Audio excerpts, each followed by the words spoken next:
Pessoal, bom dia. Queria agradecer a presença de todos aqui. Estamos muito honrados pela atenção que vocês nos dão nesta manhã.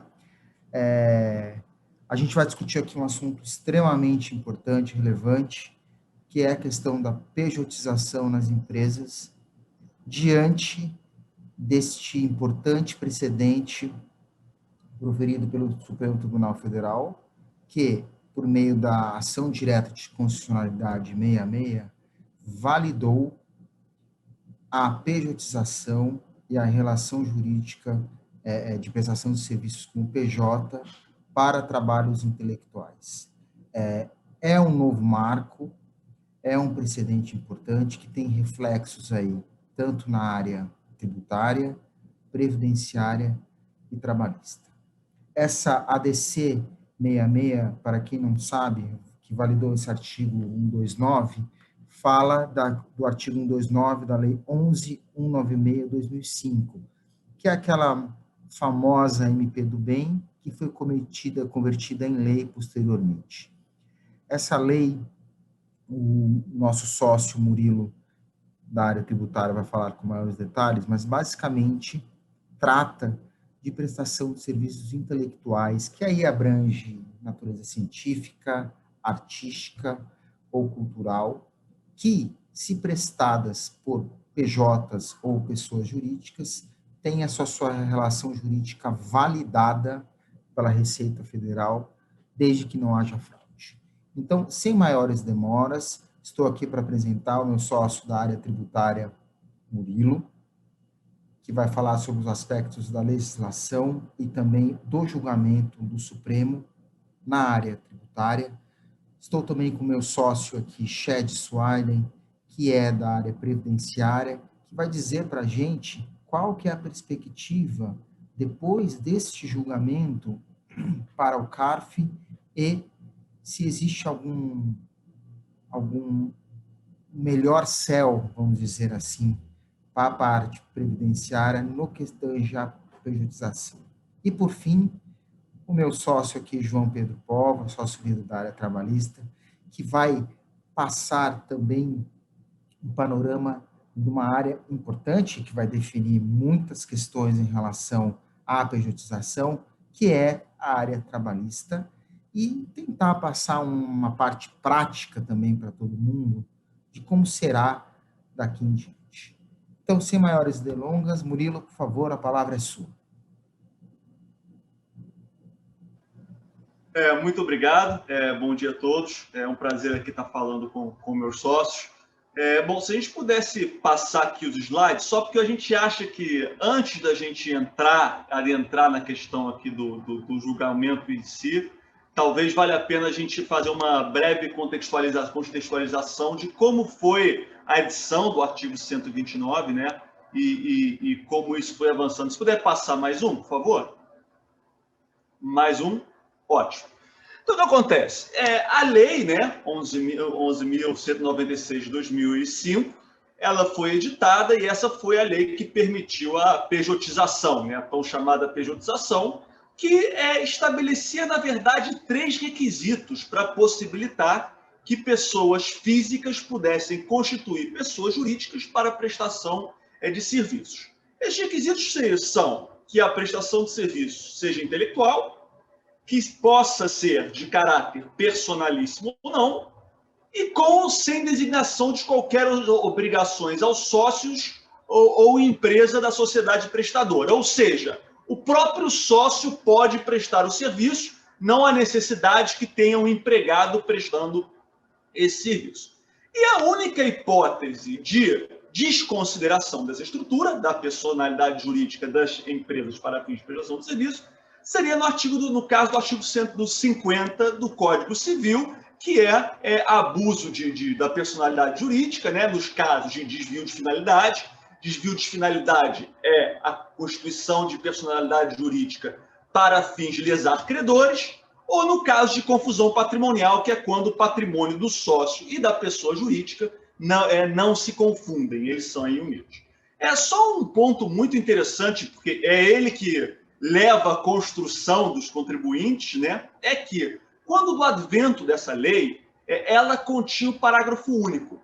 E esse parágrafo único, ele está aí na tela, não vou ler, mas ele dizia em breves síntese o seguinte, que a personalidade jurídica não seria aplicada no caso de uma decisão trabalhista reconhecer o vínculo empregatício. Isso era o que o parágrafo único dizia. O que acontece? Esse parágrafo único ele foi vetado pelo presidente da República. E a justificativa dele, também em linhas gerais, era, ora, a justiça trabalhista não pode vincular a justiça tributária e não pode decidir quais são os efeitos tributários das suas decisões. Isso careceria de razoabilidade. Essas foram as razões, então, para o veto. Então, a construção da qual se partiu foi, ora, um eventual reconhecimento de vínculo trabalhista, até mais, a legislação trabalhista não deveria interferir nos efeitos tributários da constituição das pessoas jurídicas. Então, há vínculo trabalhista, há subordinação, não habitualidade, pagamento de salário, que isso seja reconhecido pela justiça trabalhista. Agora, para fins tributários, eu tenho o artigo 129 que me protege e um veto que reconhece isso. Então, essa foi a construção dos contribuintes. Se a gente passar para o próximo slide, ocorre que as decisões administrativas e judiciais, nesse momento eu estou me limitando a falar de tributário e previdenciário, elas passaram a desconsiderar a personalidade jurídica dessas empresas. Algumas desconsideravam pelo simples fato de ser constituída uma pessoa jurídica que não tivesse empregado e cujo sócio prestasse atividade. A ideia dos serviços personalíssimos, ou seja, em total contrariedade ao artigo 129, e o que se dizia, na verdade, nenhuma das decisões que eu coloquei aqui, e acho que são as decisões de paradigmas, invalidam o artigo 129. Falam, o 129 é inconstitucional, mas eles falam, na verdade, há um abuso. O 129, ele é constituído para prestação de serviço, mas no caso da empresa ter pessoas, for realmente empregados e tal, e não para serviços personalíssimos. Então, essas decisões invalidaram o artigo 129 sem declará-lo inconstitucional por causa dessa esse suposto abuso, e outras foram mais profundas. E nessa eu acho que uma decisão muito interessante de citar, de novo, bem brevemente, é o caso Globo, que além de dizer que a sociedade era personalíssima, que o sócio prestava atividade, ela alegou, o CARF considerou como critério também decisivo a existência de subordinação, porque esses sócios, eles prestavam serviço no local do contratante, que é a Globo, e a Globo definia como o serviço ia ser prestado, a escala de horário, quando que eles deveriam estar presentes, como que o serviço, em que novelas deveriam atuar, como deveria ser a atuação. Havia sanções disciplinares no caso de não prestação de serviço da forma que a Globo determinava. Então, nesse caso, além dos 3 requisitos do artigo 129, que é personalíssimo, atividade intelectual e ainda que seja prestado com ordens ou não da pessoa jurídica, havia um vínculo aí de subordinação. Então, por isso, para fins tributários, foi desconsiderada a personalidade jurídica e reconhecido o vínculo empregatício. Isso levou a que as pessoas físicas fossem tributadas a alíquota de 27,5%, que não fossem tributadas conforme pessoas jurídicas, e também a incidência aí de todos os encargos previdenciários e trabalhistas, que meus sócios falarão com maiores detalhes. Passando para o próximo slide, isso levou, então, a CNCOM, né, a Conselho de Comunicação Social Nacional, né, a ajuizar essa ação direta de constitucionalidade. E o que se dizia, o que disse, olha, o que acontece, na verdade, é que, não obstante a ausência de declaração da inconstitucionalidade do artigo 29, fato é que as autoridades administrativas e judiciais estão deixando de aplicar esse dispositivo ao invalidar estruturas de personalidade jurídica que preenchem esses 3 requisitos. Se a prestação de serviço intelectual em caráter personalíssimo, com ou sem designação de qualquer obrigação dos sócios, de novo, isso bastaria, isso seria suficiente para a pessoa jurídica ser validada e ser considerada legítima para fins tributários. Não haveria nenhuma possibilidade de consideração nesses casos. E a norma, ela teria atribuído os efeitos tributários, fiscais, né, e previdenciários a essas relações, a esse tipo de sociedade. Então, não se poderia falar qualquer relação de emprego, fazer qualquer alusão a uma relação de emprego para desconsiderar isso. E, na verdade, a determinação de relação de emprego ou não cabe às autoridades trabalhistas. Então, seria um espectro, uma esfera que o direito tributário não deveria interferir. Ainda que houvesse reconhecimento de vínculo trabalhista na esfera trabalhista, né, na justiça trabalhista, isso seria uma decisão puramente para efeitos de vínculo empregatício, mas não deveria vincular atividades das autoridades fiscais, né? Então, foram os principais argumentos, além da questão, né, da liberdade. Tocou-se muito na liberdade, livre iniciativa, intervenção mínima na atividade do contribuinte. Então, o contribuinte deveria ser livre para escolher como desempenhar suas atividades, né? Não caberia aí as autoridades fiscais interferirem nisso. E aí, a primazia do princípio da liberdade, né? Tudo que não está vedado está autorizado. E a gente tem um artigo que autoriza, ou seja, talvez nem fosse necessário ter um artigo permitindo a prestação de serviços por meio de pessoa jurídica, porque ela não está proibindo, mas tem mais. Tem um artigo que, inclusive, autoriza. Então, as autoridades fiscais vedarem isso é uma interferência ilegítima, né, na liberdade dos contribuintes. E, por fim, como último argumento ora, em caso de abuso, pode ser desconsideradas, mas apenas no caso do artigo 50 do Código Civil, que é desvio de finalidade e confusão patrimonial, porque isso é o que a lei fala. A lei em nenhum momento fala, o artigo 128 em nenhum momento fala abuso de emprego, casos de abuso de empregabilidade, isso em nenhum momento se toca. Então, é muito claro quais são as hipóteses de desconsideração. Então, só dizendo, isso foi o que os contribuintes pleitearam, o que a CNCOM pleiteou na sua ADC. Partindo para o próximo slide, então, eu vou só discutir aqui qual foi a decisão do STF. O STF, então, pelo voto condutor, o voto que vencedor foi da Carmen Lúcia, né, esse que foi considerado o voto, todos votaram conforme o dela, e reconheceu a constitucionalidade do artigo 129 e reconheceu que várias decisões apontadas pela CNCOM, inclusive aquelas que reconheciam o vínculo empregatício com base na subordinação, elas estavam invalidando o artigo 129. Então, esse foi o espectro da decisão. Falou-se muito na livre iniciativa, livre exercício do trabalho, conforme, inclusive, foi o pedido, o objeto da ação direta que foi ajuizada pela CNCOM, né? Então, esse foi o meio de pedir, que a segurança jurídica, enfim, as transformações econômicas, que o direito não pode estar parado a isso, mas muito, de novo, nessa concepção liberal e libertária, né? No sentido de que muito na livre iniciativa, o contribuinte é livre para isso, e que a terceirização da atividade fim já havia sido permitida, porém, ela fala, no final, cita-se um trecho do voto que ela própria proferiu quando do julgamento da terceirização, que abusos de direitos são possíveis de questionamento. E esse, para mim, eu acho que é a grande crítica e o que vai levar à grande discussão e incerteza. Ela fala que abuso de direito pode ser questionado, mas aí, que abuso de direito?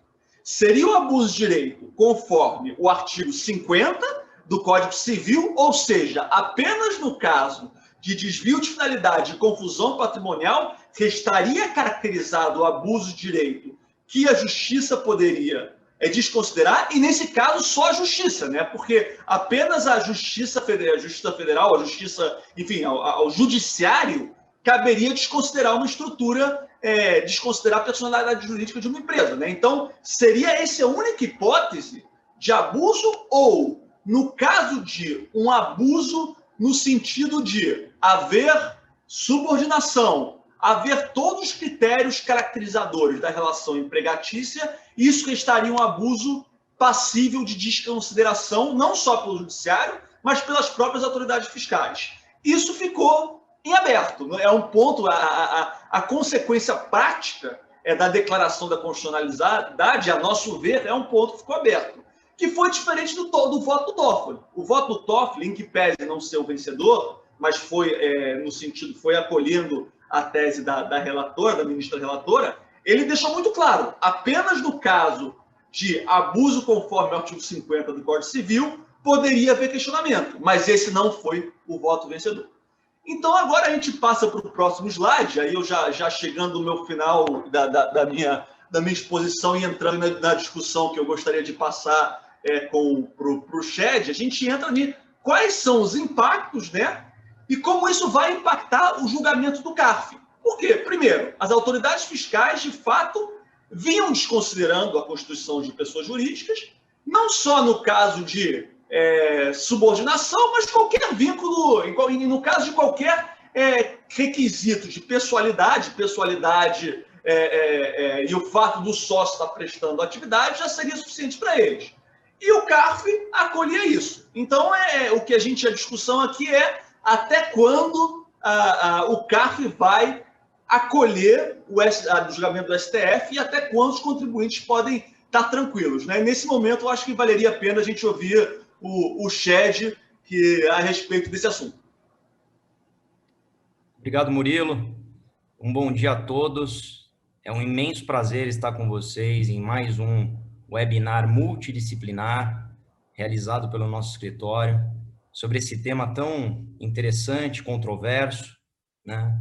Não deveria ser tão controverso, né? Já me antecipando aqui, pela existência justamente do artigo 129 da Lei 11.196, mas tivemos aí várias discussões no decorrer dos anos, né? O que levou, inclusive, como o Murilo bem explicou e fez aí todo esse histórico, a Confederação Nacional de Comunicação Social a ajuizar essa ADC para que tivesse um pouco mais de segurança jurídica nesse cenário, né? Porque o que vinha acontecendo, e aí talvez seja uma dinâmica muito comum com assuntos previdenciários, né, e também tributários, são as pegadinhas do fisco, né? Então, eu cito, por exemplo, aqui, sem querer desviar a atenção do foco, mas PLR, né, as empresas começaram a pagar PLR e, de repente, foram todas autuadas por detalhes, por criações feitas pela fiscalização,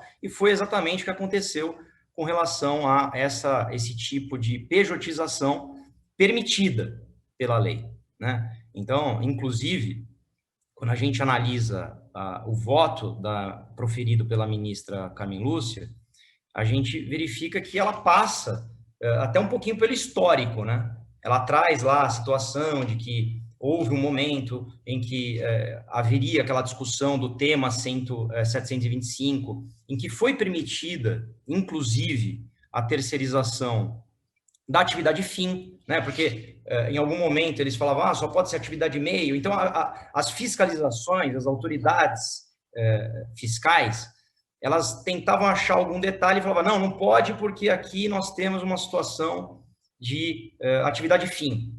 Ok, mas onde está escrito isso? Né? Da minha cabeça. E, justamente, ela passa por isso nesse voto e traz o entendimento de que esse artigo, ele pode, sim, ser usado pelas empresas nas relações legítimas, né? Então, em situações normais, eu poderia identificar o cenário que eu tenho ali no meu planejamento, talvez tributário, ou seja lá qual for, meu planejamento econômico, interno, eu vou contratar ou uma pessoa jurídica, ou um contribuinte individual, ou, eventualmente, um empregado, a depender da minha necessidade e do meu estudo interno do que seria melhor, né? Então, assim, as autuações, assim, só passando, lembrando um pouco daquilo que nós vimos muito acontecer, né? A a Receita Federal, muitas vezes, ela autuava sem identificar exatamente questões relativas ao vínculo de emprego. É isso que era preocupante, né? Porque essa decisão do STF, ela praticamente disse o seguinte, em termos práticos: você vai poder usar o artigo 129 em todas essas situações em que não seja caracterizado, ou que não haja a identificação dos requisitos para a caracterização do vínculo de emprego, né? E a Receita Federal, nas suas autuações, ela observava questões, por exemplo, que não tinham nada a ver com a questão do vínculo, né? Eu vou citar algumas aqui, que eram muito comuns. Por exemplo, a questão da prestação de serviço ser feita pessoalmente pelo sócio.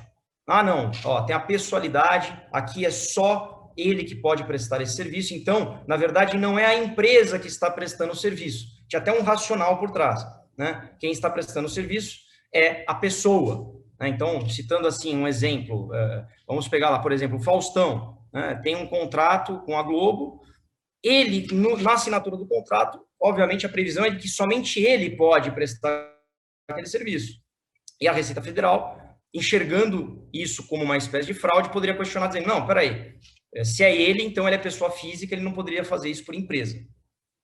E com esse julgado, nós temos, então, um novo cenário, né, em que isso é permitido, e é permitido, já era permitido, né, de acordo com o dispositivo na lei, e agora deverá ser respeitado. Quando não poderá haver esse tipo de contratação? Somente nos casos de constatação de vínculo de emprego, né? Então, aí, acho que os itens, né, que serão identificados são aqueles que, na verdade, vão ser melhor até detalhados pelo POVO, né, na questão da análise trabalhista, de onde a gente tira esses tópicos, esses requisitos, para fazer análise tributária e previdenciária. É de lá que a gente, lá no direito do trabalho que a gente vai buscar esses elementos, né?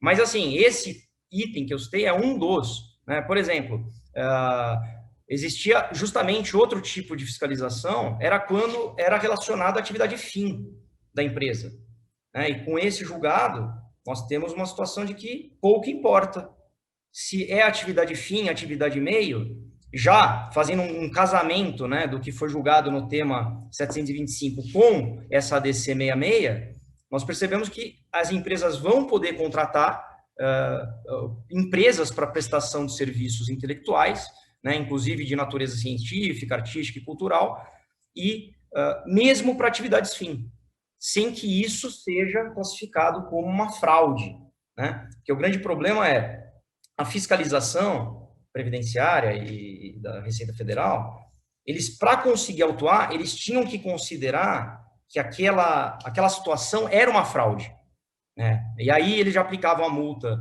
agravada de 150% e por aí vai, né? Outra questão que eles também tratavam que não tinha nenhuma relação com o vínculo de emprego. A empresa não tem empregados. E, enfim, a gente olhava para isso e falava, bom, mas o que isso tem a ver, ele ter ou não empregados, com questões de vínculo, né? Isso também não poderá mais ser um dos argumentos da fiscalização, né? Eles até usavam, eventualmente, questões de, o endereço da pessoa jurídica está no mesmo endereço residencial do sócio proprietário, por exemplo, né? Então, assim, eles foram usando várias questões, vários pontos que não tinham relação com uma fraude, efetivamente, ao artigo 129, né? E a gente está justamente tentando olhar aqui na visão do STF, como eles definiram o que as empresas vão poder fazer, e autuavam as empresas ao léu, e agora eles vão ter que observar somente fraudes efetivas para poder fiscalizar alguma empresa. Então, nós não temos aqui uma possibilidade ilimitada, né? Nós temos os casos em que nós poderemos trabalhar nesse tipo de situação, e eu acho que a gente passa para o próximo slide, só concluindo aqui, o CARF também, nos seus julgamentos, ele observava esses critérios, né? Ele também, muitas vezes, eles acabavam uma ou outra autuação, eles verificavam que não tinha fraude, mas eles também se apegavam a esses critérios não absolutamente ligados à questão do vínculo, tá? E agora, tanto o CARF quanto a Receita Federal deverão observar, né, isso daí. Então, nos próximos julgados, inclusive casos pendentes, a gente vai, em casos que nós estivermos patrocinando, enfim, as empresas nos seus respectivos casos poderão alegar essa mudança jurisprudencial, né, ou essa consolidação do entendimento do STF, tá? Enfim, eu acho que nós temos um cenário de limitação do poder de tributação, de tributar do Estado, né? Então eles não vão poder sair tributando aí qualquer coisa ou desconsiderando a atividade das empresas. Claro, se houver um cenário em que a empresa contrata a tomadora de serviço contrata uma prestadora de serviço e eventualmente faz um pagamento de 13º, de PLR, coisas assim, para essa prestadora, essas questões vão poder ser questionadas pela fiscalização, porque eles vão talvez entender que ali há algum tipo de fraude, né? Vão falar, olha, peraí, a pessoa jurídica não recebe PLR, não recebe, não tem plano médico, né? Eu vou citar, por exemplo, o caso do escritório. Nós prestamos serviço para vários clientes. Os nossos clientes não pagam 13º para a gente, não pagam, enfim, PLR, plano de saúde, etc. Justamente porque estão contratando uma empresa. Então, a relação é legítima, né? Então, nesses casos legítimos, a Receita Federal não terá mais poder, né? E o que a gente via justamente era o contrário, né? Eles estavam aí o tempo inteiro autuando as empresas. E assim, em termos práticos, eu acho que a gente pode até mudar para o próximo slide, onde a gente coloca, em termos práticos, né, como que funciona isso para efeito de ganho financeiro para a empresa, né? Então, nos casos em que a empresa puder contratar pessoa jurídica, então, quais são esses casos? Como eu disse no começo, nos casos em que ela puder contratar uma pessoa sem vínculo empregatício, ou seja, um contribuinte individual, ela também poderá, se for o caso, contratar essa pessoa como uma pessoa jurídica, tá? Especialmente nos casos em que haja a atividade intelectual envolvida, né? Em que seja o serviço intelectual, tá? E aí o que acontece? Hoje, se você contratar alguém como contribuinte individual, você vai pagar o salário dele, então vamos supor, a empresa paga R$10.000 de salário ou de remuneração para esse contribuinte individual. Ela tem que pagar mais R$2.000 de contribuição previdenciária, né? Se ela fizer a contratação, nos casos em que for permitido, de uma pessoa jurídica, ela não vai pagar absolutamente nada de contribuição previdenciária. Então, é muito bom para a empresa poder fazer esse tipo de contratação. É claro, ela vai fazer os seus cálculos, ver se realmente vale a pena fazer a contratação, e assim ela faz. E para a pessoa que está sendo contratada, eventualmente ela também tem os seus benefícios, né? De não ter aquela retenção maior do imposto de renda, enfim, aí depende do tipo da empresa, e eventualmente o Murilo pode adicionar algum tipo de análise com relação a como que o contratante, aliás, o contratado vai ter que pagar o seu imposto de renda. Mas somente nesses casos que a empresa vai ter ganho. Se for uma situação em que ela tem lá uma pessoa subordinada, que preenche todos os requisitos para ser contratada como CLT, se ela fizer a contratação dessa pessoa por meio de uma pessoa jurídica, ela vai poder sofrer autuação da Receita Federal, justamente porque, como também explicado pelo Murilo, o STF ele não vetou a atuação da administração pública e do judiciário, que era algo que a Confederação Nacional de Comunicação Social buscava expressamente. O que eles queriam é que não houvesse mais autuação, número 1. E número 2, que o judiciário também não mais se manifestasse nesse tipo de situação, né? Mas existe lá um trecho do voto Era o voto do Toffoli, né, Shed? Ou seja... Sim, não, e no voto da ministra Carmen Lúcia também tem um parágrafo em que ela diz, olha, não existe direitos e garantias absolutos na Constituição, então vai poder haver a fiscalização nos casos, obviamente, de abuso, né? Então, por isso que eu estou dizendo, se for uma situação efetiva, em que a pessoa preenche os requisitos de CLT, né, de subordinação e etc., aí vocês vão, nenhuma empresa pode, de acordo com essa decisão do STF, contratar essa pessoa como pessoa jurídica, a não ser que ela mude a sua, enfim, a sua atribuição, enfim, esses detalhes maiores geralmente são mais analisados pelo trabalhista. Como eu disse, nós sempre vamos buscar os elementos no direito do trabalho para poder trazer para o direito previdenciário e tentar montar se existe ou não vínculo, porque isso é uma questão trabalhista, efetivamente, né? Então, acho que, de uma maneira geral, eu acho que eu passei aí pelos impactos previdenciários, né? Aquilo que as empresas poderiam fazer ou não, e eu já vou passando aí para o João Pedro Povo, para que ele comece, então, a falar sobre os aspectos trabalhistas, e, obviamente, ao final, a gente vai poder colher algumas perguntas aí para também debater com vocês. Povo. Obrigado. Bom dia a todos e todas pela presença. Acho que é sempre legal a gente poder estar batendo esse papo. Como o Shed falou, a situação melhorou, né? A gente pode dizer que aquelas decisões, principalmente administrativas, na esfera previdenciária e tributária, onde alguns itens, por exemplo, notas fiscais sequenciadas ou a prestação de serviço por um sócio eram automaticamente descaracterizadas pela fiscalização previdenciária, isso terá um pouco mais de dificuldade de acontecer a partir de agora, né? Então, muito se pergunta o seguinte, mas o que efetivamente mudou, né? Basicamente, o que mudou é que o artigo 129 da Lei 8.196 foi considerado constitucional e ele deixou de ser um item que, quando um fiscal analisava uma situação fática, ele de pronto já descaracterizava. Como o Murilo e o Shed muito bem colocaram, é óbvio que a Justiça do Trabalho ela tem uma capacidade muito maior de analisar a eventual existência de vínculo de emprego, né?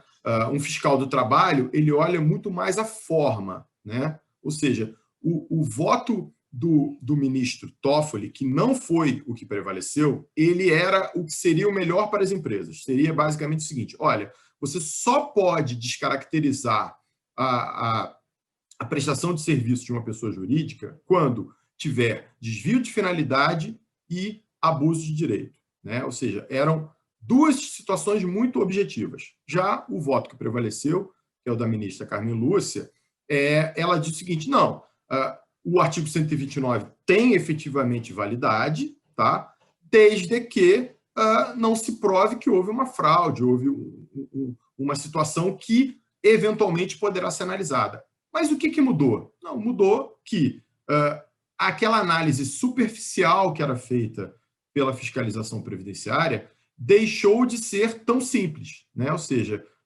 como o Shed explicou, antes era muito simples, o fiscal chegava lá, identificava 3 ou 4 situações fáticas e falava, olha, está desconsiderado esse contrato, eu estou te autuando, né? É importante a gente ressaltar, como o Murilo explicou, que a Justiça do Trabalho ela anda em paralelo, né? Ou seja, não necessariamente você vai ter uma condenação na esfera administrativa e você pode ter uma condenação diferente na Justiça do Trabalho, né? Então, óbvio que há uma segurança maior quando você tem um artigo relevante como 129 considerado constitucional? Sim, não tenho a menor dúvida de que isso dá um pouco mais de segurança para o empregador, no caso. Mas isso não é uma carta branca para você sair pejotizando todas as suas atividades. Especialmente, por quê?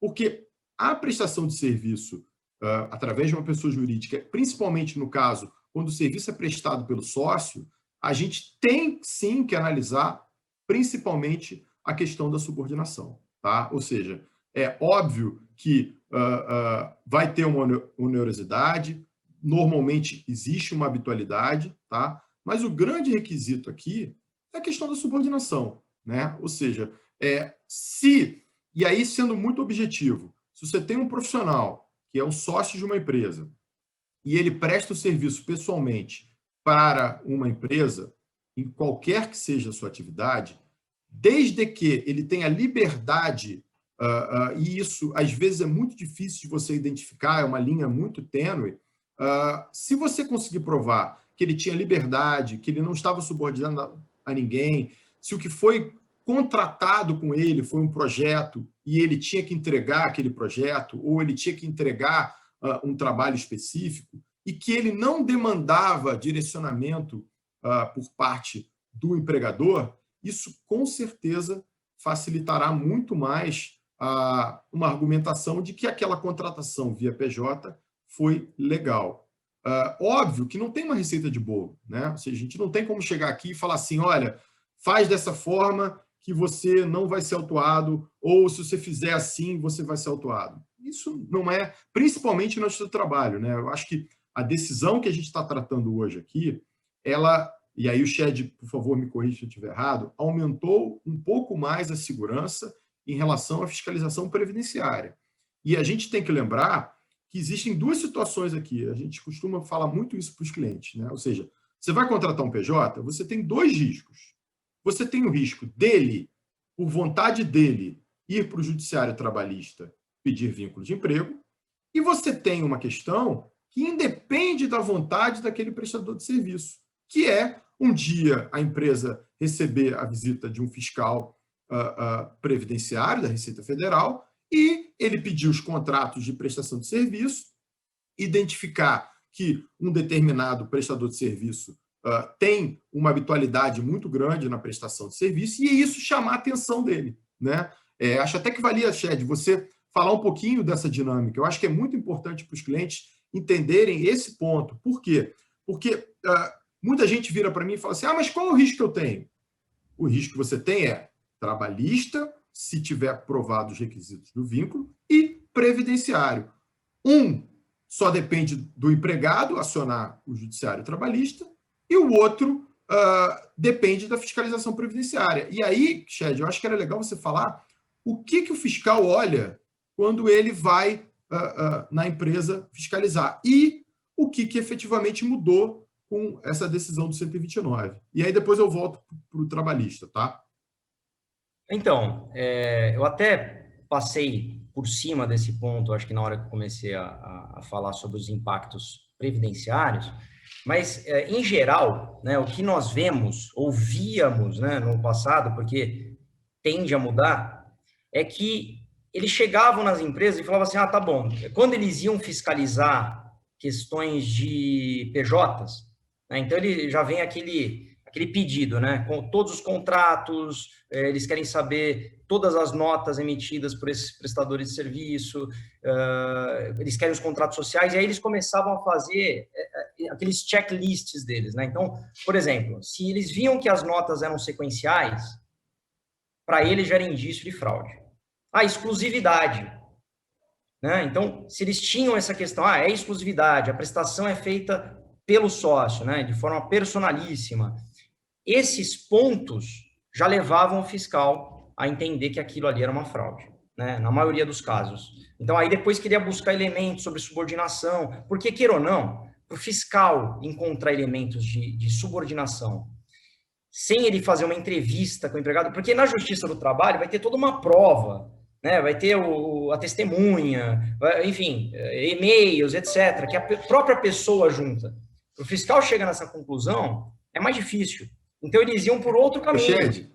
Shed, exatamente esse ponto que eu queria tocar, né? Ou seja, muita gente pergunta assim para a gente, poxa, mas qual a segurança que eu tenho? Bom, você tem que saber quem você está contratando, né? Ou seja, se você tem confiança de que aquela pessoa não vai te acionar na justiça, é óbvio que a gente sabe que pode ter uma surpresa, eventualmente, mas você já tem um perfil, ou se é uma pessoa mais sênior, que tem uma presença no mercado, o risco que você tinha, que era duplo, ele passa a ser só o risco da pessoa. Porque se você tem uma segurança de que esses requisitos que você falou, mais formais, deixarão de ser analisados, ou seja, que o fiscal da Receita Federal vai ter que ter uma profundidade maior na análise, esse risco previdenciário e tributário, ele reduz muito. Então, exato. Eu acho que esse foi um grande sucesso. Fala, Murilo.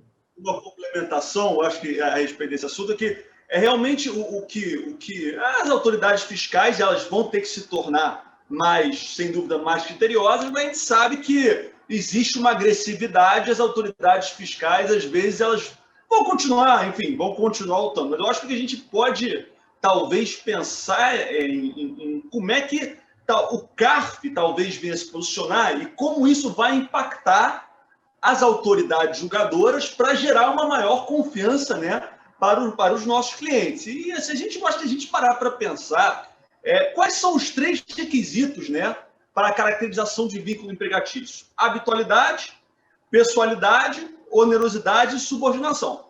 Ora, a habitualidade também está no artigo 129. Você pode prestar serviço de forma habitual. Pessoalidade, o artigo 129 também permite, ele é expresso em pessoalidade.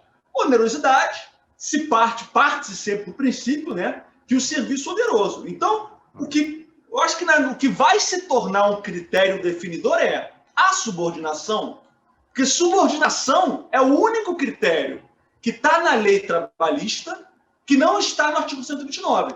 Então, acho que na hora que se for verificar a existência de um abuso, talvez vai ter vários critérios de atuação, mas talvez o que seja um dos determinantes seja a existência da subordinação. E é claro que os contribuintes sempre vão poder dizer que, não obstante o voto da Carmen Lúcia falar em poder de desconsideração do abuso, ela em nenhum momento falou que pode para vínculo empregatício. Então, ainda assim, há argumentos para defender o artigo 50, e ainda, especialmente tendo em vista que a Carmen Lúcia considerou que as decisões anteriores, né, que as decisões que invalidaram o artigo 129, foram porque reconheceram o vínculo empregatício com base na subordinação. Então, a discussão talvez não esteja 100% perdida, mas aí vira uma questão de risco, né? Sim, mas Desculpa, pode falar, por favor. Não, Shed, Murilo, eu acho que o ponto, eu acho que vale essa discussão, porque muita gente deve estar assistindo hoje aqui perguntando o seguinte: mas o que efetivamente vai me ajudar? Eu acho que vai ajudar exatamente nesse ponto, ou seja, exatamente o que o Murilo falou. Quando você tem um fiscal da Receita Federal analisando uma situação fática, ele vai ter uma dificuldade muito maior de entender se havia ou não havia subordinação naquela prestação de serviço, né? Já alguns outros elementos que eram utilizados anteriormente a essa decisão da ADC 66 eram muito fáceis dele identificar. Prestação de serviço só pelo sócio, nota fiscal sequenciada, atividade fim da empresa. Então, assim, ele tinha muito pouco trabalho e era muito simples para ele desconsiderar, entendeu? Então, assim, eu não estou dizendo que a gente agora tem uma carta branca, que a gente vai poder pejotizar todas as atividades. Porém, a gente vai ter um pouco mais de tranquilidade para que determinados serviços intelectuais, gente, isso é muito importante, tá? Ou seja, não é qualquer serviço. Você não vai pegar o gerente da planta, que tem que estar lá dando ordem nas pessoas, e vai transformá-lo num PJ, entendeu? Isso não dá. Por quê? Porque a estrutura da empresa assim não comporta. Porém, você precisa de um projeto para o seu RH, você precisa criar um fluxo de trabalho. Você tem um profissional que é especializado nisso. Contrata o cara, ele vai fazer um trabalho para você para desempenhar aquela atividade. E aí, o que a gente está falando? Pode ter um questionamento perante o seu trabalho? Pode. Mas aí ele, empregado, vai ter que procurar o judiciário e vai ter que provar que havia subordinação. Por quê? O elemento que vai fazer a caracterização do vínculo nessa hipótese é a subordinação.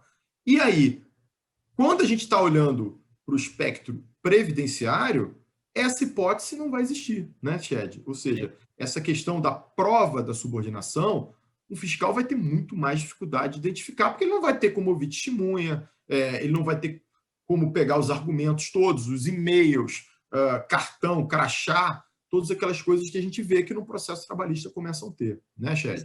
É isso. Inclusive, eventualmente, ele vai se pautar muito mais agora. Já faziam isso em alguns momentos, né? mas eles vão se pautar muito mais em decisões proferidas na Justiça do Trabalho que declarem esse vínculo para falar, peraí, eu tenho um elemento ali, né, para facilitar.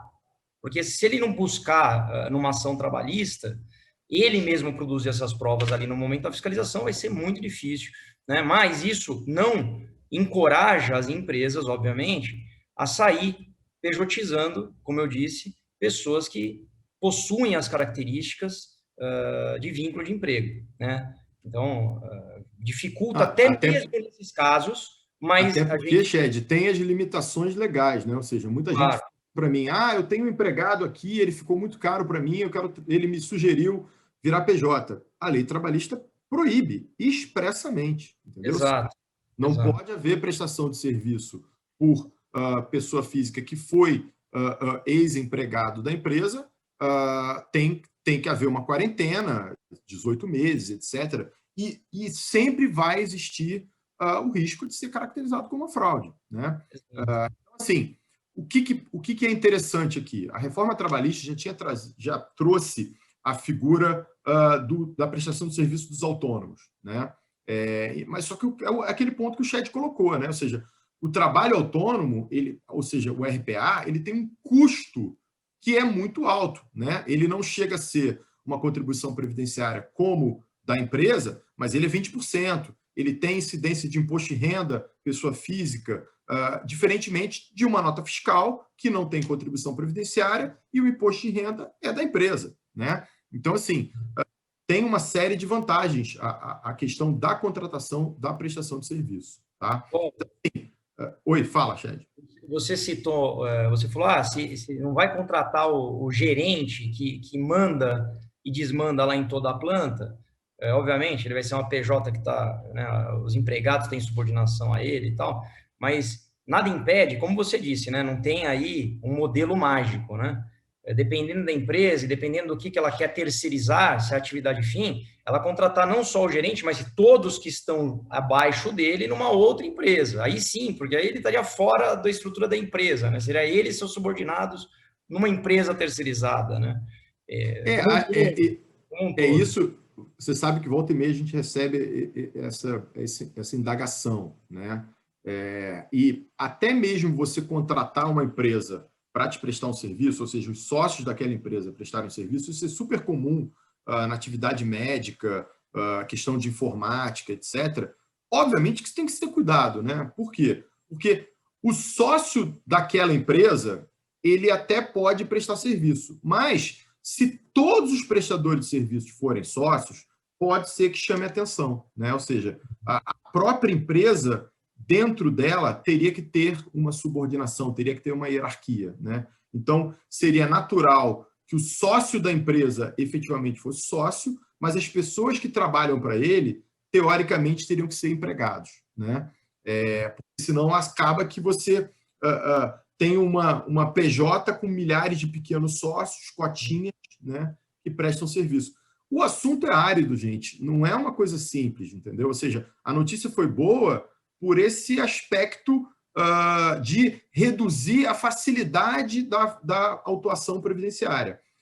Óbvio que isso tem impacto na esfera trabalhista, não tenho dúvida disso, né? Ou seja, a própria inicial que a Confederação de Comunicação usou, ela pegou alguns julgados trabalhistas da 15ª região, da 4ª região, para dizer o seguinte, olha, a Justiça do Trabalho também tem questionado o artigo 129. Então, a gente precisa que ele seja considerado constitucional para que a gente possa refutar. Então, é óbvio que quando vai se fazer uma defesa trabalhista para argumentar a validade de uma prestação de serviço de uma pessoa jurídica através do seu sócio, tá? A gente vai dizer, olha, o próprio artigo 129 autoriza, não havia subordinação. Então, a gente vai fazer um mix de argumentos para que a gente possa ter uma defesa mais robusta. A gente aqui trouxe um slide apenas com as diferenças, né? Ou seja, quais são as vantagens de se ter uma contratação através de uma pessoa jurídica, né? Ou seja, a redução do custo do dia a dia, 13º, férias, vale transporte. A gente sempre chama atenção muito para que se evite, se efetivamente a prestação de serviço é para uma pessoa jurídica, não há que se falar em pagamento de 13º da prestação de serviço, 30 dias de férias para a PJ. São coisas, são erros que normalmente a gente vê no contrato, que quando bate na mão do juiz, ele fala assim, olha, isso aqui para mim é fraude, né? Ou seja, até férias a pessoa tinha, né? Então, assim, a gente tem que ter esse cuidado, porque o juiz de trabalho está louco para declarar um vínculo, né? Ou seja, se todo mundo saísse contratando PJs e ele não pudesse declarar o vínculo, o juiz de trabalho perdia boa parte da sua essência, né? Sim, eu acho que a gente tem que ter cuidado, mas é relevante, né? Ou seja, uma decisão relevante que trouxe uma maior possibilidade para as empresas, né? Aqui a gente traz os principais impactos perante a Justiça do Trabalho, né? Ou seja, o que a gente normalmente sugere? O que a gente pede que seja utilizado como cautela? Evitar que os empregados, os trabalhadores, realizem as mesmas atividades dentro da empresa, né? Então, ou seja, você tem, eventualmente, um vendedor PJ e um vendedor CLT. Ou você tem um gerente PJ, você tem um gerente CLT. Por quê? Não só por uma questão de equiparação, né? Como por uma questão de analisar, né? Ou seja, o judiciário vai falar assim, olha, qual a diferença desse cara que foi contratado com a carteira assinada para esse aqui que era uma PJ, né? Talvez eu pagava mais para um, menos para o outro, mas assim, isso o judiciário simplesmente vai ignorar, né? Ele vai pontuar e vai tomar como um ponto que vai ser mais facilitada a vida do juiz ao declarar um vínculo, tá? Esse ponto aqui é relevantíssimo, tá? Ou seja, a ausência da subordinação. Vejam, subordinação é uma palavra super complexa no direito do trabalho, né? Por quê? Porque você pode... pessoas podem entender que há uma subordinação, outras que não há subordinação. Mas é óbvio que, em algumas situações, elas estão muito claras, elas estão muito evidentes. Se a posição daquele profissional dentro da estrutura requer diariamente o contato com um supervisor, com um diretor, e ele recebe ordens diretas para efetivar o trabalho que tem que ser desempenhado, conferindo, analisando produtividade, até o Murilo comentou isso, que havia, na prestação de serviço, havia punições por determinadas situações. É óbvio que essa pessoa não é um PJ, né? Ou seja, é claro que você pode ter uma previsão contratual de que, havendo uma infração, o contrato poderá ser cobrado uma multa, mas isso é diferente de você ter um profissional fiscalizando no dia a dia aquela prestação de serviço e punindo, dando ordens, dando condições de trabalho. Vejam, eu gosto muito sempre da gente falar de alguns projetos, né? Por quê? Porque às vezes é uma situação mais fácil da gente poder identificar, né? Você contratou um profissional para te entregar um pacote pronto, né? Pacote do que você efetivamente vai ter que fazer. E ele vai conduzir aquele trabalho com a liberdade dele. E, no final, vai entregar, olha, isso aqui foi o que você me entregou. É óbvio que quem está recebendo a prestação do serviço vai poder questionar, poxa, mas eu não pedi bem isso, ajusta aqui para mim e tal. Mas isso é uma relação contratual e não uma relação de emprego, de trabalho. Um outro ponto também que é super relevante e que é uma coisa que sempre nos preocupa é a existência de cartão corporativo para o PJ, a existência de um e-mail, de um crachá. Muita gente fala assim, pô, mas as pessoas fazem isso? Fazem, com muita habitualidade. Às vezes a pessoa usa o uniforme da empresa, entendeu? Então, assim, é óbvio que a gente está até num momento um pouco especial agora, que é uma questão da pandemia, muita gente trabalhando de casa. Isso, de uma certa forma, até facilita, porque você estando à distância, óbvio que pode haver uma subordinação à distância, mas ela simplificou, né? Facilitou a gente poder defender que não havia a subordinação estrutural, né? Ou seja, o que é subordinação estrutural? É a presença física daquela pessoa no ambiente da empresa, né? Ou seja, você estando presencialmente trabalhando dentro de uma estrutura, sendo um PJ, com habitualidade, recebendo ordens de superiores, etc., a caracterização do vínculo passa a ser muito mais fácil. Já se você está em casa e você não tem um horário regulado, você pode prestar o serviço com maior liberdade, talvez, nesse momento pandêmico, passe a ser um pouco mais simples a gente argumentar que não tinha vínculo, né? E, por último, é uma preocupação também de não se ficar arcando com as despesas desse prestador de serviço, né? Ou seja, é óbvio que você até eventualmente pode fazer um reembolso de deslocamento, alguma coisa assim, mas as despesas muito ligadas ao trabalho não são recomendáveis de serem feitas para uma pessoa jurídica. Aqui também a gente prossegue, né? Ou seja, com esses impactos, né? A gente tem que lembrar que a gente está falando, a decisão do artigo 129 da Constitucionalidade, ele trata de atividades intelectuais. Então, todo trabalho que for prestado de forma física, ou seja, lá presencialmente, atendendo a demandas, etc., ele não vai ser caracterizado. Então, assim, é importante a gente limitar. A própria lei dá esses exemplos, que seriam questões culturais, artísticas e científicas, né? Ou seja, ele não exclui outros tipos de trabalho, mas ele pontua que esses são os trabalhos que são muito mais caracterizadores da hipótese do artigo 129. Tá? Além disso, existem outras preocupações, né? Ou seja, que é a supervisão da atuação do dia a dia, ele está subordinado a uma estrutura, aquele PJ está subordinado a uma estrutura, que são coisas que no dia a dia devem ser evitadas. Tá? Então, assim, se você tem um projeto efetivo que aquele profissional só precisa entregar o que foi contratado para ele, e ele pode dispor do horário, ele só tem que cumprir o prazo que foi pactuado, a chance de você ter uma discussão de vínculo passa a ser muito menor. Eu acho que, assim, de uma maneira geral, eu vi que tem muitas perguntas aqui. Eu queria que o Jorge fizesse um fecho para que a gente pudesse entrar nas perguntas, tá, Jorge? Porque eu acho que são algumas.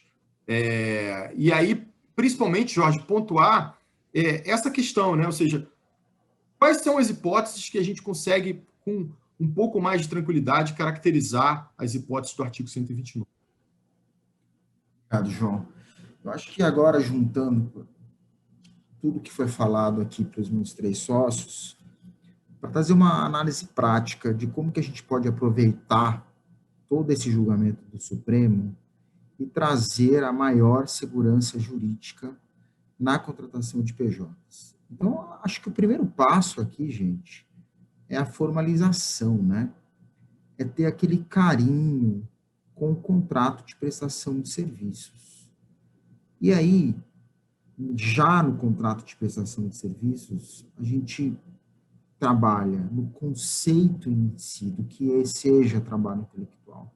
Quanto mais a gente definir qual é o trabalho intelectual que será realizado, de que forma será a entrega, quais serão os alvos que devem ser atingidos pelo PJ no sentido de trabalhar intelectualmente a atividade, no que a atividade intelectual vai estar relacionado, por exemplo, na parte de tecnologia de informação, na parte de educação, é melhor. Então, o contrato é onde começa toda a brincadeira. Trabalhar um contrato é perfeito, na qual, por exemplo, a gente possa mitigar o máximo possível, como o João falou agora, que é a característica da subordinação, né? Ou seja, que a prestação de serviços não ocorra no local onde a empresa está. Agora a gente está imperando o home office, a era do home office, seja descentralizada, que não seja com uma fiscalização constante, que o objeto desse contrato da prestação de serviços seja bastante linkada com o conceito de trabalho intelectual, aí a gente já começa muito bem. Porque é aí a autonomia da vontade, é a natureza sinalagmática do contrato, tudo isto para dar mais elementos para a eventual discussão que a gente possa ter perante a Receita e também o juiz do trabalho. Então, essa formalização é importante. Feita a formalização, obviamente, estamos falando aqui de uma matéria que envolve o direito do trabalho. E como envolve o direito do trabalho, a realidade fática ela é fundamental. Não adianta fazer um contrato perfeito e nos descuidarmos do dia a dia desta prestação de serviços. Não dá para tratar esta prestação de serviços como se fosse empregado. E eu vou dizer para vocês, perdemos sempre essa discussão, porque na maioria das vezes nós não temos o carinho de dar para que este contrato, que é de relação de prestação jurídica, um carinho especial no dia a dia da persecução do objeto do contrato. Fazemos um contrato até que perfeito, mas descuidamos de uma forma muito negligente do tratamento entre o tomador de serviços e o prestador, na medida em que tratamos o PJ como empregado. E aí mandamos e-mails de cobrança, cobramos metas, damos toda a carinha de empregado. E isto é a prova que é fática, é isto que é a prova que é relevante no direito do trabalho. Daí porque a nossa orientação é este cuidado, é este monitoramento que o João falou aí no último slide. Ele é peça fundamental. É aí que vamos provar, seja pelo Shed, seja pelo Murilo, e seja pelo João, independente do tipo de justiça que estamos falando, do trabalho ou federal, de que não existe o vínculo. Esta parte fática é que é o segundo pilar neste grande planejamento que estamos propondo. E o terceiro, né, que é a multidisciplinariedade. Estamos falando de um serviço, de um trabalho intelectual, estamos falando de uma área de TI, estamos falando de um software novo, isto tem patente, isto tem royalties, isto tem, de certa forma, alguma maneira de dizermos que é algo novo. Ora, se tivermos o registro, se tivermos toda essa qualificação de propriedade intelectual, é mais um reforço que podemos utilizar na nossa argumentação de que a pessoa jurídica trabalhou, fez um serviço intelectual inovador, de pesquisa, na parte científica, para as farmacêuticas, por exemplo. Tudo que é novo, tudo que demanda propriedade intelectual, algum registro, isso reforça imensamente para todas as áreas aqui, tanto previdenciárias, fiscais ou trabalhistas, de que o artigo 129 está sendo respeitado e será validado. E aí, obviamente, se estamos falando de contratos, a área civil. Esse reforço contratual, que é importantíssimo. E só por último, Chad, um minutinho, a questão de nós, de alguma forma, discutíamos ontem, nós quatro, sobre cenários em que, por exemplo, se houver uma discussão na Justiça Federal, se isso pode nos ajudar na trabalhista, ou se uma empresa pode tomar alguma iniciativa, ou pode, de certa forma, ter alguma declaração por parte da Justiça Federal de que o artigo 129 está validado. E aí, como a empresa pode agir de forma, eu diria que até proativa, para que, se eventualmente eu e o João tivermos essa discussão na Justiça do Trabalho, tenhamos mais elementos de defesa a ser emprestados da Justiça Federal, seja pela área do Shed, seja pela área do Murilo. Então, essa tríade de cuidados que devem ser implementados na nossa estratégia, sugerimos fortemente a atenção nesses três pilares que acabamos de dizer. Fala, Chat. Não, eu só ia dizer que tem uma pergunta a respeito do que seria o conceito de serviço intelectual, e a gente preparou, né, os slides. Eu acho que eu não sei se chegou a passar os 2 primeiros slides que mostram algumas atividades que a gente identificou, que não é exaustivo, são exemplos, né? Você quer que eu volte lá? Eu acho que sim. Só para as pessoas darem uma olhada naquilo que nós, assim, de cara, de plano, já enxergamos como serviços intelectuais, mas ali, obviamente, não está exaustivo, né? Ali é exemplificativo. Agora, só um ponto. Vocês estão conseguindo ver? Não. Eu acho que só valeria destacar, em relação à questão dos serviços intelectuais, que serviços intelectuais, eles podem ser prestados dentro de uma relação empregatícia e dentro de uma pessoa jurídica. Então, o serviço intelectual não deve ser um critério diferenciador para fins de constituição de PJ ou relação empregatícia. Eu não posso dizer, olha, eu presto serviço intelectual, então só artigo 129. Não, eu posso prestar um serviço intelectual e ser emprego também. Então, não obstante um ou outro, você pode ter reconhecido o vínculo de emprego ou não. Eu acho que a prestação de serviço intelectual, na verdade, é um excludente. Quem não presta serviço intelectual não pode constituir PJ. Porque o artigo 129 fala que apenas pessoas jurídicas com prestação de serviço intelectual, mas não para distinguir a relação empregatícia da prestação de serviço em si. Murilo, eu tenho uma pergunta aqui.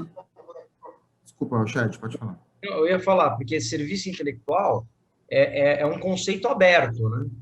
Uma série de profissões e cargos poderiam ser incluídos aí. Só tem que tomar esse cuidado, é justamente o que o Jorge estava trazendo, né? Um dos nossos trabalhos aqui como advogado é justamente tentar encaixar, né, a atividade ou o que a empresa está querendo dentro dos serviços intelectuais, nos casos por impossível. Está conseguindo ver a apresentação agora? Sim, tá. A Raquel, aliás, eu já vou até me adiantando, a Raquel da Intersemente fez essa pergunta. Existe, essa pergunta que nós discutimos ontem, existe algum conceito legal do que seja trabalho intelectual? Onde está isso? Como que se define? Qual é o conceito? Alguém quer responder? João? Não, efetivamente não existe, né? Ou seja, é isso que gera uma certa insegurança. E eu acho que a maior vantagem dessa decisão da ADC foi trazer um pouco mais de luz para essa nossa discussão. Mas a insegurança, principalmente perante o seu trabalho, ela vai continuar, né? E, ou seja, é aquilo que a gente estava falando antes. Havendo subordinação, e aí o que a gente entende por subordinação é que a gente vai ter que tomar cuidado, né? Porque, assim, óbvio que a gente deu aqui, por exemplo, alguns exemplos, né? Então, por exemplo, você pode pegar um professor. Bom, ele pode ser uma PJ? Vai depender muito da situação, entendeu? Ou seja, vai depender muito da prestação, da forma com que ele vai prestar serviço. Um escritor, idem, né? Ou seja, você vai contratar um escritor para fazer um livro. Ele provavelmente não vai ser empregado daquela editora, ele vai entregar uma obra, né? Um jornalista vai entregar uma matéria, o advogado vai prestar um serviço específico. Não, mas ele passava o dia inteiro aqui trabalhando aqui na minha empresa, ele era responsável pela toda a área jurídica, ele atendia os escritórios. Bom, muito provavelmente ele vai ser advogado, né? Ele vai ser empregado de vocês. Mas tem uma pergunta também legal, vou até tirar aqui o compartilhamento para poder voltar para ela, que foi uma pergunta que a K2 Consultoria fez, que é o seguinte: a prestação de serviço para uma PJ individual para múltiplas PJs contratantes ainda é uma forma que reduziria o risco? Sim, sem a menor dúvida, né? Ou seja, o Shed até falou isso, né? Ou seja, a fiscalização previdenciária olhava as notas sequenciadas, né? É óbvio que quando você vai apresentar uma defesa e você diz o seguinte: olha, ele tanto não é meu empregado que no bloco de notas dele existem prestações de serviço para várias outras pessoas jurídicas. Então, ele não é meu empregado por causa disso. Só que isso também é relativo. Por quê? Porque, vou dar um exemplo de novo do professor. Ele pode prestar o serviço de uma PJ, através de uma PJ para 3, 4 universidades, né? E ele pode ter vínculo de emprego ou ele pode ser uma PJ, né? Então, assim, o simples fato de prestar serviço para várias empresas, por si só, não descaracteriza o vínculo. Mas é um indicador, obviamente, sem dúvida, muito bom para a defesa, né? Então, a gente normalmente orienta que, olha, você vai contratar aquela pessoa, ela só vai dar nota fiscal para você, o teu risco aumenta muito.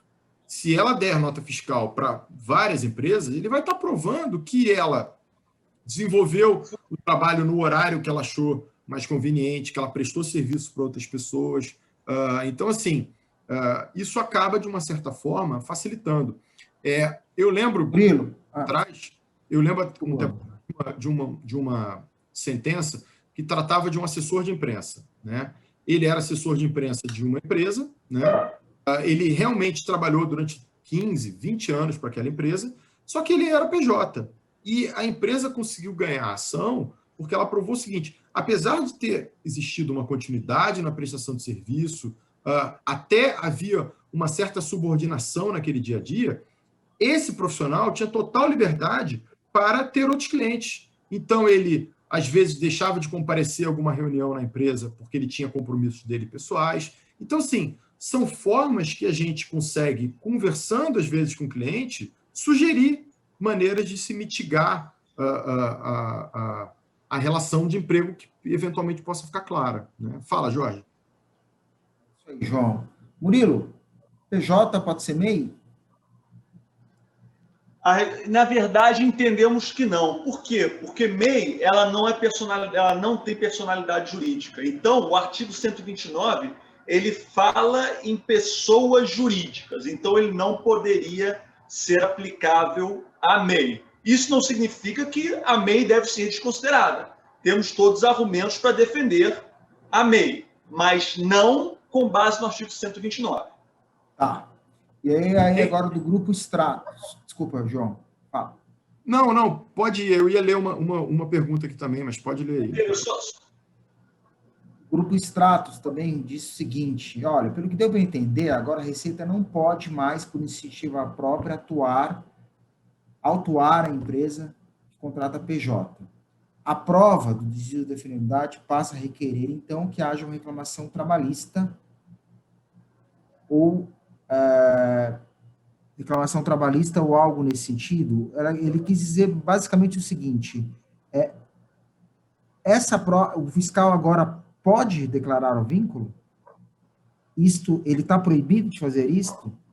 Ou ele tem que sempre usar subsídios da Justiça do Trabalho para isso? Como que ficou esse poder dele?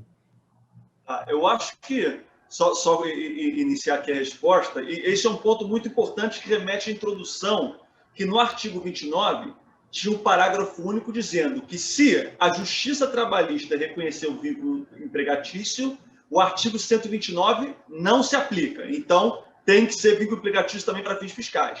Esse parágrafo único foi vetado. Então, a resposta é não. Você pode ter a identificação do vínculo trabalhista na Justiça do Trabalho e na Receita Federal, isso não ser seguido. Não existe nenhuma obrigatoriedade de vínculo. Aí, para a segunda resposta, a empresa, a Receita Federal, não pode reconhecer vínculo trabalhista.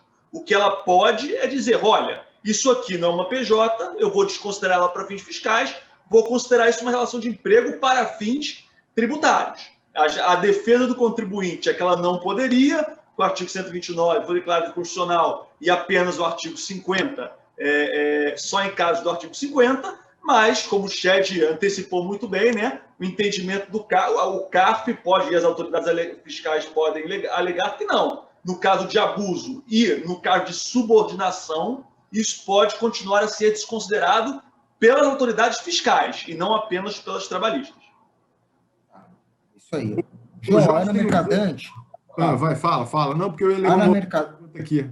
A Ana Mercadante fala o seguinte, que há riscos de fiscalização das autoridades fiscais cobrindo impostos e contribuições previdenciárias. mas também podemos considerar a fiscalização trabalhista, não? Ou seja, os fiscais, eles podem investigar os contratos de prestação de serviços? Podem. Isso acontece também, né? Tem essa previsão, tem essa possibilidade. O Ministério Público do Trabalho também pode, eventualmente, fiscalizar. Isso é uma coisa também muito comum, né, de acontecer.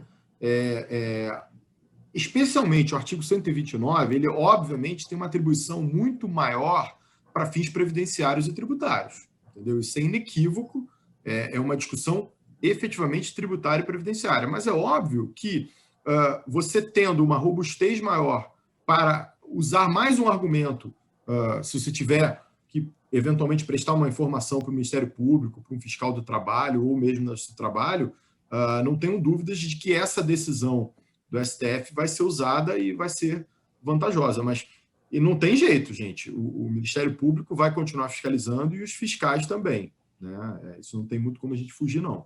Ed, caso o fiscal desconsidere a personalidade jurídica reconhecendo a subordinação, qual justiça será competente para conhecer a matéria e julgar a matéria? Fiscalização previdenciária, no caso, vai ser a Justiça Federal, né? Mas o procedimento administrativo ele vai correr todo antes lá perante o CARF, né? Vai ter todo um processo administrativo, a análise vai ter que ser feita pelo CARF, eles vão verificar se realmente existem os elementos para caracterização do vínculo de emprego para fins fiscais, né? E aí, caso haja uma derrota do contribuinte na esfera administrativa, ele, então, jogaria para a Justiça Federal. Mas a gente tem que ressaltar, como a gente já havia falado aqui no meio aqui do webinar, para que haja essas fiscalizações, eles vão ter que achar elementos mais robustos do que o comumente é praticado, né? Isso que é importante. Então, assim, só para concluir um pouco aqui de tudo que foi dito, nós temos um cenário muito mais favorável hoje, porque a fiscalização costumava, principalmente nas situações normais, fazer a descaracterização por outros elementos. Então, nós entendemos que agora eles não poderão mais agir dessa forma, eles terão que se ater a essas questões do vínculo propriamente dito, né? Eles podem até ter alguns indicativos que chamem a atenção, né? Como o Paulo colocou, as notas são sequenciais, isso pode chamar atenção, ele vai querer ir mais a fundo nesse caso, né? Mas isso por si só, como acontecia, não poderá gerar a caracterização do vínculo. Então, a gente vai ter uma dificuldade maior da fiscalização em sair lavrando a autuação, porque o que a gente vê é que, geralmente, eles autuam, vão embora e a bomba fica com a empresa. Ela que se vire, por mais real que seja a situação, por mais legítima que seja a situação, ela que se vire no CARF, né? Eventualmente a prova fica difícil, pelo que o fiscal colocou, até mesmo porque para a própria empresa também produzir prova contrária à questão de subordinação é complicado, né? Não é só para o fisco, para a empresa também é complicado, né? Então, você não pode ouvir testemunha no CARF, né? Então, assim... Então, assim, as duas partes é complicado, né? Então, quando ele chega lá, lavra a bomba e vai embora, a empresa fica com aquele problema, ela passa a querer contratar todo mundo com carteira assinada, mesmo que pudesse contratar, eventualmente, como um contribuinte individual ou uma pessoa jurídica, afetando até o seu resultado, enfim, o seu planejamento. Tá bom, obrigado, Chad. João, atividade de representante comercial comissionado é uma atividade intelectual? Eu acho que não é.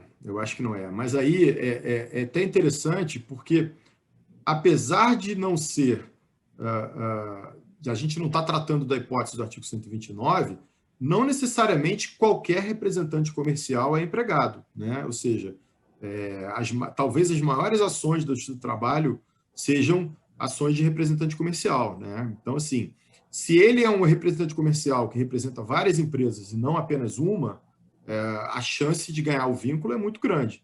Mas se ele é um representante comercial que só trabalha para uma empresa, ou seja, ele é praticamente um vendedor, as características do vínculo são muito grandes e o artigo 129 não vai ajudar nesse caso, né? Então, a gente normalmente orienta a contratação de representante comercial ou uma empresa que tenha empregados, que é até uma outra pergunta que foi feita aqui, né? Ou seja, você contrata uma empresa para prestação de um serviço comercial, e essa empresa tem a prestação de serviço por parte dos sócios, mas também tem empregados dentro dessa PJ, né? Ou seja, a gente entende que esse tipo de contratação ele é um pouco mais seguro. Por quê? Porque o sócio daquela empresa até pode prestar serviço, né?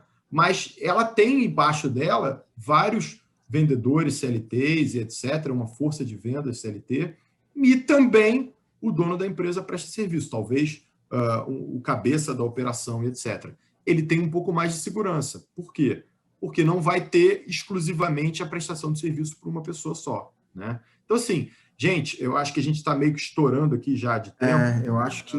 mas, assim, o assunto é infinito, né? Ou seja, volto a dizer, a gente não tem uma receita pronta, né? É indispensável, como o Jorge falou, que a gente tenha um contrato bem amarrado. Obviamente que determinadas atividades são muito mais tranquilas de você montar um contrato e permitir uma terceirização através de uma prestação de serviço de pessoa jurídica, tá? Mas a gente não vai fugir de analisar pontualmente cada uma das situações. Por quê? Porque, assim, pode ser que uma determinada situação, no primeiro momento, você olhe e fale assim, não, isso aí com certeza tem vínculo. Mas se você tomar algumas cautelas, alguns cuidados, você consegue mitigar e aumentar. E a notícia boa, né, Shed, é de que ficou um pouco mais difícil para a fiscalização previdenciária sair descaracterizando por sua conta os contratos de prestação de serviço, não é isso? É isso. Eu acho que só concluindo aí pelo tempo também, a gente chega nessa conclusão, né, nós temos um cenário muito melhor, muito mais favorável para que haja esse planejamento tributário, para situações que haja essa permissão legal com base no que foi decidido pelo STF, tanto lá com relação ao tema 725, que falou da possibilidade de terceirização da atividade fim, em conjunto agora com essa decisão sobre o artigo 129, né, que permite essa espécie de pejotização. Então, a gente tem um cenário muito mais favorável, mas a recomendação é total para que qualquer tipo de planejamento desse seja estudado no detalhe, né? Como o João acabou de falar, nós não temos uma receita de bolo pronta para isso, mas nós temos os elementos para poder montar para as empresas, para ajudar, auxiliar na análise de cada caso, né? Qual seria o quadro permitido e possível dentro desse novo espectro. Né? Então, eu, assim, particularmente, eu fiquei muito feliz com a decisão e eu tenho certeza que vai auxiliar muitas empresas aí a não serem autuadas em situações legítimas, né? E, inclusive, auxiliar outras empresas que queiram fazer esse tipo de planejamento a ter alguma redução dos seus custos, né? E até o próprio contratado também terá alguma redução nos seus custos, né? Acho que esses são os pontos mais importantes com relação a esse tema. Maravilha. Murilo, 1 minuto para a conclusão. Bom, na verdade, eu acho que o tema foi muito bem debatido, né? Eu acho que, além de tudo, apesar de tudo, é uma decisão boa. A gente tem mais robustos, tem mais critérios. Então, após as palavras dos meus antecessores aí, não tenho mais nada a acrescentar, senão agradecer a todos pela participação e estamos à disposição, né, para discutir esse assunto aí com mais profundidade, que certamente haverá muito debate. Obrigado, Murilo, Shed, João. Acho que foi muito útil aqui essa troca de experiências, enfim, e todo esse debate. Queria agradecer a todos por ter nos ouvido durante quase 2 horas nessa terça de manhã e vamos lá para o próximo webinar. Tenham um excelente dia e até mais, pessoal.